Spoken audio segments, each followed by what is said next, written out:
আকাশবাণী কলকাতা। স্থানীয় সংবাদ পড়ছি তিথি গাঙ্গুলি। প্রধানমন্ত্রী নরেন্দ্র মোদী আজ আকাশবাণীর মন কি বাত অনুষ্ঠানে তার চিন্তা ভাবনা সমগ্র দেশ ও বিদেশের মানুষজনের সঙ্গে ভাগ করে নিয়েছেন। এটি ছিল মন কি বাতের ৭১তম পর্ব। আজকের মন কি বাতে তিনি বলেছেন, বর্তমানের কৃষি সংক্রান্ত সংশোধনীতে কৃষকদের জন্য নতুন দ্বার উন্মুক্ত হয়েছে। এর ফলে বহু বছর ধরে কৃষকদের মধ্যে যে সমস্ত দাবি দাওয়া উঠে আসছিল, সেই দাবিগুলি পূরণ করা সম্ভব হয়েছে।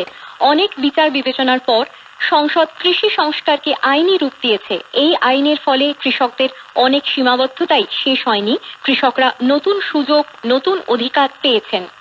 बरसों से किसानों की जो मांग थी, जिन मांगों को पूरा करने के लिए किसी न किसी समय में हर राजनीतिक दल ने उनसे वायदा किया था, वो मांगे पूरी हुई है।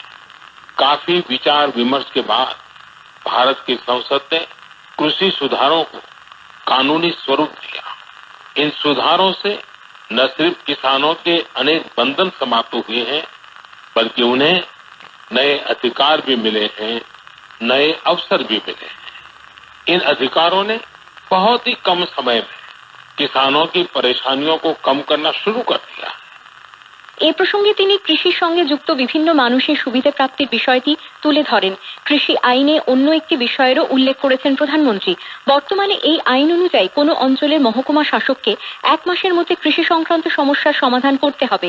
ফলে বিভিন্ন অভিযোগের দ্রুত নিষ্পত্তি হওয়ার বিষয়টি এতে নিশ্চিত হয়েছে বলে উল্লেখ করেছেন প্রধানমন্ত্রী।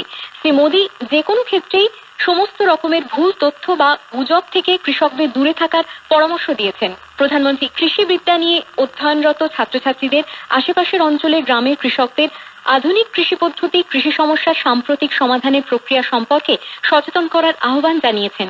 এই গোটা প্রক্রিয়ার মাধ্যমে ছাত্রছাত্রীরাও উন্নয়নের সহযোগী হয়ে উঠবেন বলে প্রধানমন্ত্রী আশা প্রকাশ করেছেন। मेरा नौजवानों, विशेषकर कृषि की पढ़ाई कर रहे लाखों विद्यार्थियों से आग्रह है कि वो अपने आसपास के गांवों में जाकर किसानों को आधुनिक कृषि के बारे में, हाल में हुए कृषि सुधारों के बारे में जागरूक करें।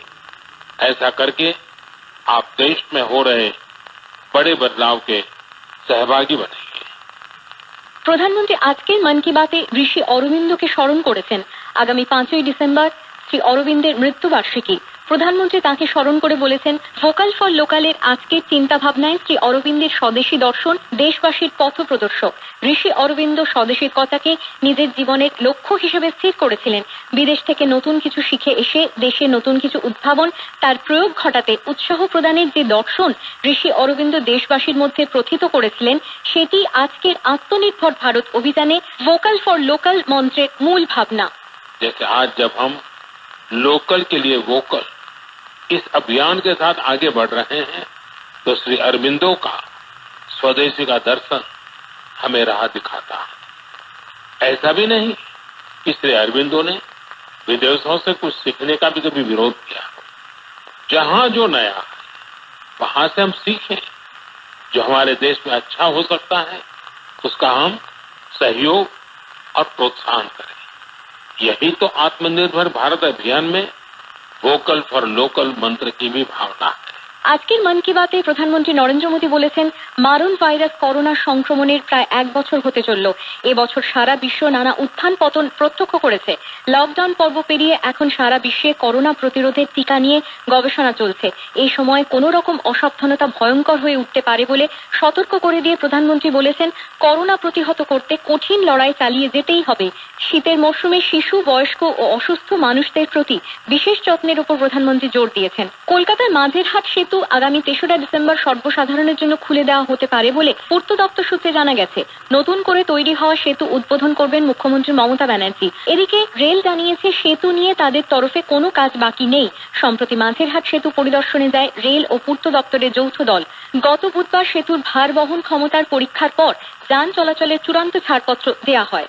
স্থানীয় সংবাদ শেষ হলো। পরবর্তী খবর শুনবেন দুপুর 3টে।